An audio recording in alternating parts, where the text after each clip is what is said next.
Hello everyone, today I will show you how to find Facebook username and user ID. And here's how it's done. Open the Facebook app. Tap your profile picture at the top left to go to your profile. Tap the three dots under your profile picture. On the next screen, scroll down to find your profile link. Your username is the part that comes after facebook.com in that link. How to find your Facebook user ID? Use for third-party apps like Spotify. Go back to the home screen. Tap the menu icon, three lines, also called the hamburger icon.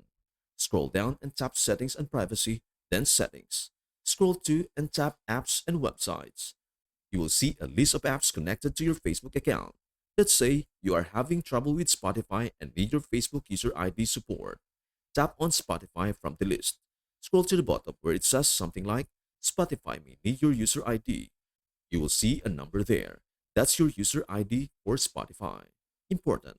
Each app, like Spotify, Patreon, etc., has its own unique user ID for your Facebook account. So if you need one for another app, just go to that app section in the same menu. And that is everything you need to know about how to find Facebook username and user ID. Before we end, may I humbly ask you a favor? Please do like, share, and subscribe to our channel. This means the world to us.